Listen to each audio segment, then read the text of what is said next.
At Forrester Creations, the halls echoed with excitement and whispers of a wedding.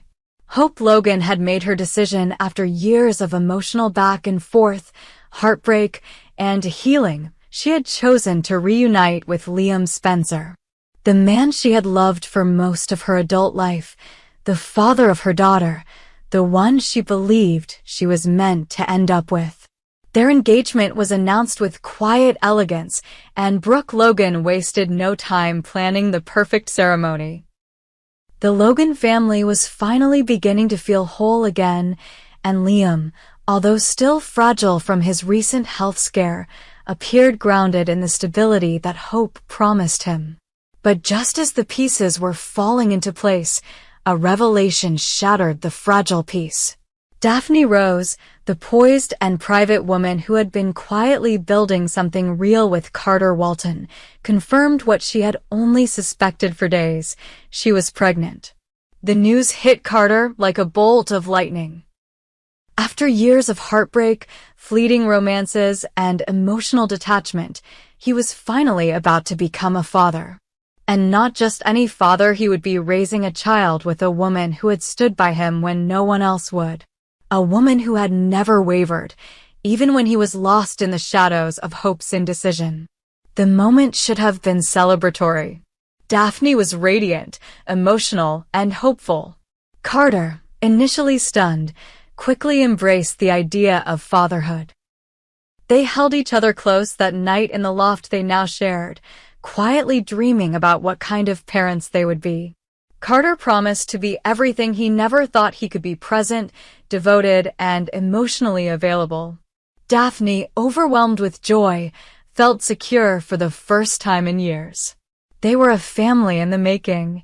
But across town, the news landed differently. Hope overheard the conversation by accident, or perhaps fate had intended for her to hear it. She had returned to Forrester Creations to finalize her wedding gown, and as she turned a corner, she paused at the sound of laughter. Carter and Daphne. Inside the room, they were smiling, glowing, as Daphne gently placed Carter's hand on her stomach and whispered, "It's real, Carter. We're going to be a family." Hope froze. The words hit her like a dagger. The air was sucked out of the room. She backed away without a word, the scene seared into her mind. For hours afterward, she couldn't breathe. She couldn't think. And she couldn't stop the images playing on a loop in her head. Daphne, pregnant. Carter, smiling with the tenderness she had once seen directed at her. It was unbearable. That night, alone in her bedroom, Hope unraveled. She stared at her engagement ring, and for the first time since reuniting with Liam, she questioned everything. Was she marrying Liam out of love or out of comfort? Was Carter truly her past? Or had she walked away from something she wasn't ready to lose? The next morning, she sought out Carter. She told herself it was just to congratulate him, but the second she saw his face, the second their eyes met, her resolve dissolved. The words slipped out faster than she could control. "Are you really happy with her?" Carter was confused. "Hope, what are you talking about?" "Of course I am. We're having a child." But Hope didn't stop. "Is it because she's carrying your baby? Or is it because I pushed you away?" Carter tried to remain calm, but the emotional storm in Hope's eyes was impossible to ignore. "You made your choice. You're marrying Liam." Hope whispered, "I thought I wanted that. I thought I was sure. But now I'm not." From that moment forward, everything spiraled. Hope couldn't stay away. Every time she saw Carter at Forrester, she found an excuse to talk to him. Sometimes it was work-related. Sometimes it wasn't. She asked about the baby, about how Daphne was feeling, about whether he'd started choosing names. Carter, polite but distant, tried to set boundaries. But Hope ignored them. She began showing up at his loft unannounced, offering baked goods and asking about nursery designs. She smiled through clenched teeth when Daphne opened the door. And Daphne noticed. It didn't take long before the tension cracked. Daphne confronted Hope one afternoon in the Forrester design studio. "Are you trying to take him back?" she asked, her voice trembling. Hope played innocent. "Of course not. I'm marrying Liam." But Daphne wasn't convinced. "Then why are you always here? Why do you keep inserting yourself into our lives?" "I see the way you look at him. I feel it when you're around." Hope responded coldly. "You should be grateful I stepped aside when I did. But don't assume that means I stopped loving him." The encounter sent Daphne into a panic. She rushed home and begged Carter to set firmer boundaries. But Carter was torn. He loved Daphne. He was thrilled about their baby. But he also couldn't lie to himself. There was still a part of him that longed for Hope. And Hope knew it. As the wedding approached, Liam began to sense the change. Hope was distracted, distant. She stopped talking about the future. She postponed dress fittings. When Liam asked what was wrong, Hope deflected, blaming work stress. But one night, after returning from a charity gala, Liam found her on the balcony, staring into the dark. "I saw Carter today," she said softly. Liam clenched his jaw. "You've been seeing him a lot lately." "I think I made a mistake," she said, tears brimming in her eyes. Liam stepped back. "Are you serious? We're getting married next week." Hope turned toward him. "I still love him. I don't know if I ever stopped." The engagement crumbled that night. Liam, devastated and furious, left her in silence. Hope didn't chase after him. She stayed where she was, heartbroken and confused, but certain that she couldn't keep lying. She had to know what could still exist between her and Carter. But by the time she reached Carter's loft the next day, it was too late. Daphne was packing, tearfully folding baby clothes into a suitcase. Carter tried to stop her, but she wouldn't listen. "I will not raise this child with a man who keeps looking over my shoulder for someone else," she said. "Hope has always been between us. I just pretended she wasn't." Carter tried to explain. He said he loved Daphne, that he wanted their child, that Hope was his past. But Daphne only shook her head. "She's not your past. She's your unfinished story." She left that night, moving in temporarily with Katie until she figured out her next steps. Hope arrived at the door moments later. She saw the emptiness in the loft, the packed boxes, the absence of laughter. "Where is she?" she asked. Carter didn't answer. He just stared at her. "Is this what you wanted?" Hope stepped inside. "I don't know. But I know I can't keep pretending." Carter's voice cracked. "You tore everything apart." "I was happy." Hope nodded. "So was I. Or I thought I was." And then, just like that, the gravity of everything they had destroyed sank in. Hope had lost Liam. Carter had lost Daphne. And the future, once so certain, so carefully constructed, was now a mess of broken hearts and unanswered questions. At Forrester, the fallout was swift. Brooke was livid. Liam refused to speak to anyone. Daphne's pregnancy became the center of media speculation. And Carter, once the quiet man behind the scenes, was suddenly front and center in the most scandalous love triangle Los Angeles had seen in years. Hope didn't know what would happen next. She didn't know if Carter would forgive her, if Daphne would come back, if Liam would ever speak to her again. But she did know one thing: she couldn't outrun her feelings anymore. Not for Carter. Not for the life she thought she didn't want. And as she stood alone in the loft where everything began to unravel, she whispered the one truth that had shattered them all: "I still love you." Now it was up to Carter to decide whether to rebuild the pieces or walk away from them forever. At the Cliff House overlooking the Pacific, where peace and silence once defined the Forrester Finnegan household, the calm was shattered by an uninvited arrival. Luna Nozawa. She stepped onto the property with determination masked as innocence, a hollow smile playing on her lips. Her eyes darted from the ocean to the front door, her heartbeat steady not from courage, but from obsession. She had been told to stay away. She had been warned. But for Luna, boundaries meant nothing, not when it came to her father. Finn opened the door with hesitation the moment he saw her through the glass.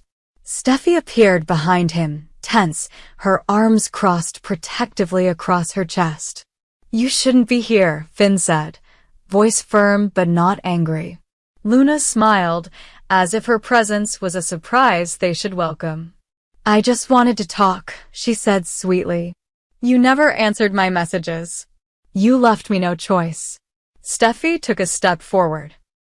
"You had every choice, Luna. You made the wrong one. Leave." Luna's smile didn't falter, but her eyes hardened. "You're the one standing in the way. He's my father. You can't erase that." But Finn didn't soften. His words were clear, unwavering. "We did a DNA test.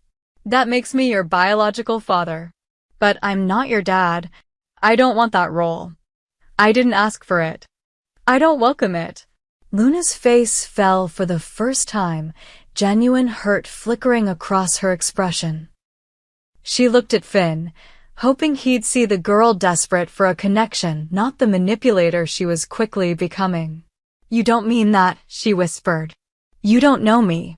How can you say you don't want me in your life when you haven't even given me a chance?" "I don't need to," Finn said. "Because I know what this is.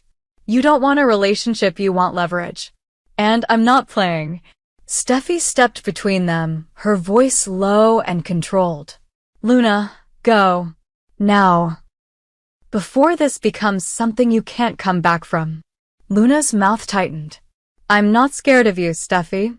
You act like the gatekeeper of his life, but you don't get to decide if I belong." "I don't need to decide," Steffi said. "He already did." The silence was brutal.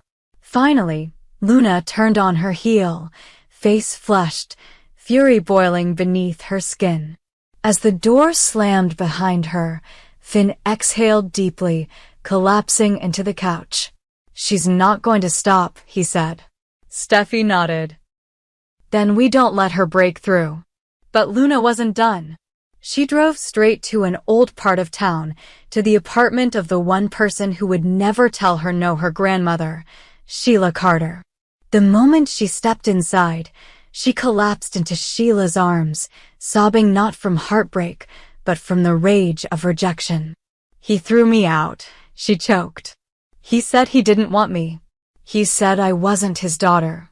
Sheila's smile was calm, composed, but her eyes gleamed with something dangerous. "Of course he did," she whispered, brushing Luna's hair back. "Because Steffi has poisoned his mind. She's the real enemy here." Luna wiped her tears. "He would love me if it weren't for her. She's keeping him from me." Sheila's voice dropped. "Then we remove her from the equation." That night, Sheila put her plan into motion. Using her knowledge of pharmaceuticals and her talent for manipulation, she secured a sedative compound. Not enough to hurt someone. Just enough to lower inhibitions, distort judgment, and erase memory. She knew exactly who the target would be, Liam Spencer. He was vulnerable, wounded, still nursing the emotional fallout from Hope. Still desperate to protect Steffi from anything that might threaten her stability. A conversation here, a manipulated meeting there, and she had her opening. She invited Liam to meet her under the guise of discussing something about Hayes. Something urgent. Something Steffi needed but couldn't ask for herself. He hesitated, but Sheila played her cards perfectly. She led him to a private setting, offered him a drink, laced with her sedative. Within minutes, Liam's thoughts blurred, his eyes glazed, and the panic in his body subsided. He stopped resisting. Sheila drove him to the cliff house under the cover of darkness. She had already made arrangements. Steffi was home alone. Finn was on call at the hospital. When Sheila knocked and left Liam on the doorstep, Steffi opened the door, shocked to find him there. "Liam," she asked. "What's going on?" He swayed on his feet. I needed to see you." Steffi reached out to catch him. "You're burning up," she whispered. "What happened?" He didn't answer, just looked into her eyes with desperate confusion. She helped him inside, guiding him to the couch. The next hour was a blur. Steffi tried to get him to rest, to call Finn, but Liam kept asking her to stay, to talk, to hold his hand. His words didn't make sense. His body burned with heat. And somewhere in the haze of confusion, exhaustion, and the remnants of old intimacy, lines were crossed. When Finn returned home in the early morning hours, everything changed. He walked through the door expecting quiet. Instead, he heard movement upstairs. Concerned, he crept toward the master bedroom and froze in the doorway. Liam and Steffi, asleep, in each other's arms. Clothes tangled on the floor. Time stopped. The betrayal shattered through him in silence. He didn't scream. He didn't move. He turned, walked out of the room, and out of the house. When Steffi awoke hours later, disoriented and horrified, the truth settled over her like poison. She had no memory of how it escalated. Only flashes. Confusion. Liam's flushed face. Her own anxiety. A feeling of something off, and then nothing. She rushed downstairs only to find a note from Finn. "Don't come after me." Across town, Luna sat beside Sheila, watching the sunrise. "Is it done?" she asked. Sheila smiled. "Finn will never forgive her. He'll see her for what she is now, just like he saw you for what you aren't. And when he walks away from Steffi, we'll be waiting." Luna looked away, her expression unreadable. But one thing was certain. The war for Finn had just begun. And the first strike had already left the Forrester house in ruins.